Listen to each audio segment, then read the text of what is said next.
نظر نہیں آتا، خالق سے ہوتا نظر نہیں آتا، وہ مخلوق کی طرف جھانکے گا۔ ہم تو تاک جھانک کے بھی روادار نہیں ہیں۔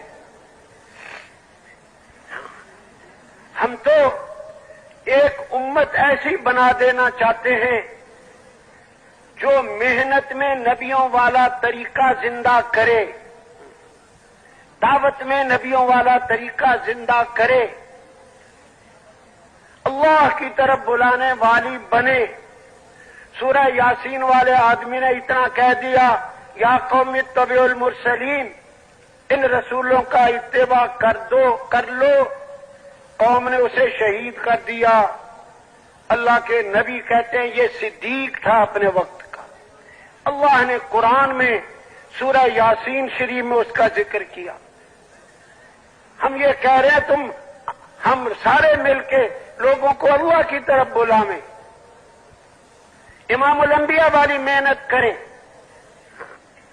مخلوق سے اپنا ہاتھ کھینچے، مخلوق سے یقین سے اپنا ہاتھ کھینچے، اپنا دل کھینچے، دماغ کھینچے، روح کو کھینچے۔ ہاں،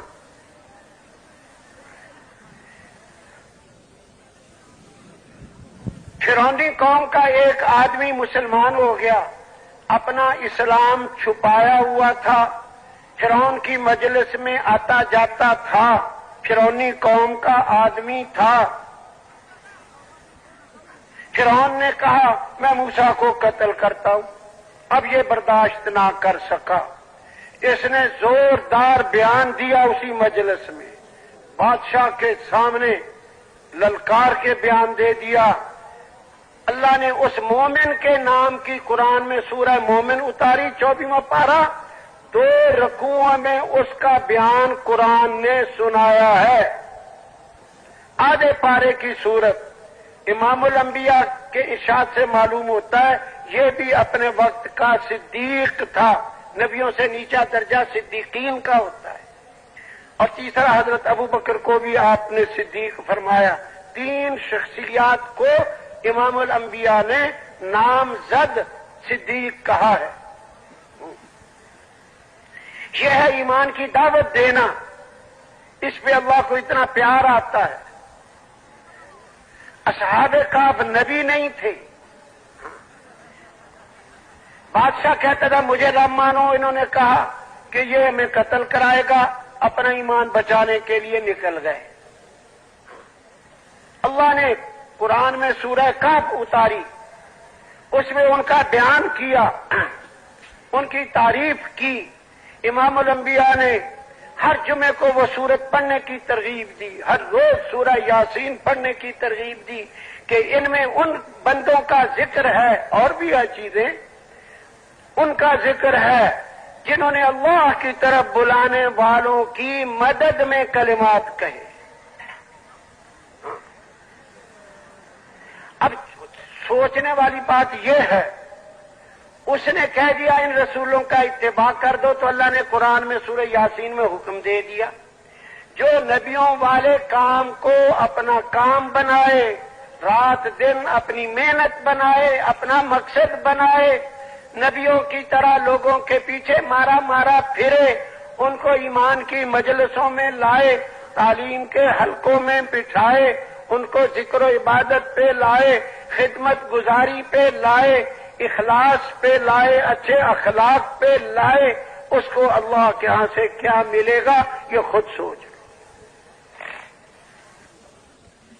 ایک آدمی نے دیوار، اپنا مال زمین میں دفن کر کے دیوار بنا دی اوپر، آدمی مر گیا، دیوار پرانی ہو کے گرنے کے قریب ہو گئی، اللہ نے موسیٰ علیہ السلام اور خضر دونوں کو کہا جاؤ دیوار بناؤ۔ کیوں بناؤ؟ کہ اس کے نیچے خزانہ ہے 2 یتیم بچوں کا، اور ان کا باپ نیک تھا، وکان ابوہما صالحا۔ ارے جو خود صالح ہو اس کے بچوں کے خزانے کی حفاظت اللہ 2 نبیوں سے کراوے، جو نبیوں والے کام کو مقصد بنا کر مشرق بھی جائے مغرب بھی جائے، ساری دنیا کو صالح بننے کے لیے محنت کرے، اس کو اللہ یوں ہی بھوکا مار دے گا؟ سوچیں تو صحیح، اللہ کو کیا سمجھا ہم نے؟ اللہ کو کیا سمجھا؟ میں کہتا ہوں اگر بھوک بھی بھیج دے تو یہ بھوک اللہ کو کتنی پیاری ہوگی۔ رمضان شریف میں صبح کے کھانے کا وقت بدلا ہے، 2 وقت پیٹ بھر کے کھا لو، پھر بھی اللہ کہتا ہے میرے بندے نے میرے لیے کھانا چھوڑ دیا۔ وعزتی وجلالی وکرمی وعلوی، میری عزت کی قسم، میری جلال کی قسم، میں ان کو ضرور بخشوں گا، ان کی دعائیں قبول کروں گا۔ بخشے بخشائے گھروں کو جاؤ، عید والے دن اللہ یوں قسمیں کھاتا ہے جس نے ایک وقت کے کھانے کا وقت بدلا تھا۔ ارے بھوک بھی آ جائے، اللہ کے ہاں اس بھوک کا کیا مقام ہوگا میں اور آپ سمجھ ہی نہیں سکتے، اس کو پہنچ ہی نہیں سکتے۔ کیا چھوٹی سی زندگی ہے، اگر اس میں اپنا مقصد بدل کر نبیوں والا کام اپنا کام بنا کے زندگی گزار جائیں تو کیا ہی مزے والی زندگی اگلی آئے گی۔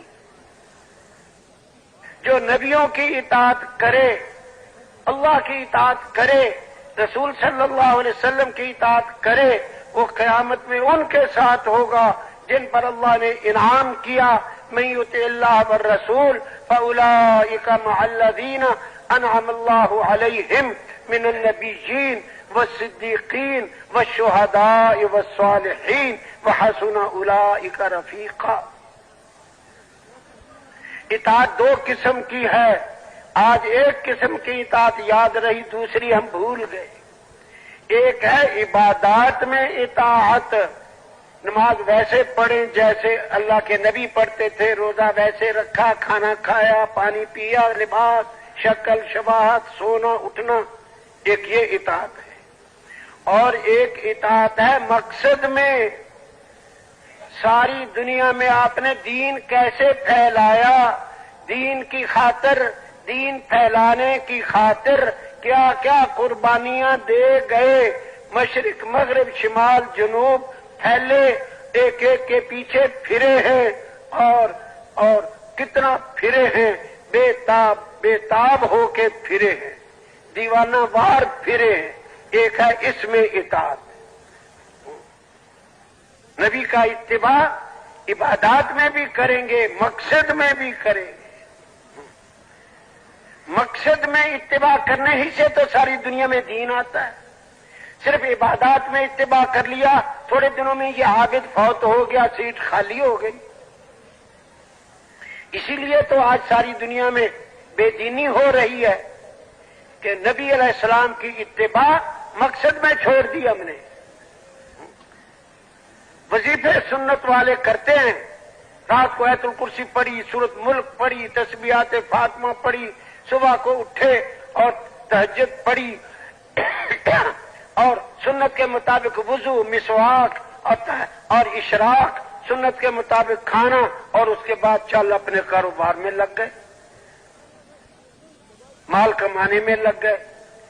میرے نبی کا سارا دن کیسے گزرتا تھا، میرے نبی کی راتیں سارا دن، ساری رات کیسے راتیں گزرتی تھیں، اس میں اتباع ہم سہو ہو گیا، بھول ہو گئی۔ جو ہو گیا ہم اسی پہ ندامت کریں، اللہ کے ہاں شرمندہ ہو جائیں کہ اللہ میں شرمسار ہوں، تیری نعمتیں کھاتا رہا، اور کی طرف بھاگتا رہا، تیرے بندوں کی خیر خواہی، تیرے نبی کی امت، اس کو صحیح رخ پہ لانا یہ چھوڑ دیا، امت گمراہی کے دروازوں پہ جا کھڑی ہوئی۔ مجھ سے قصور ہوا، مجھ سے ظلم ہوا، ظلم عظیم ہوا، جرم عظیم ہوا۔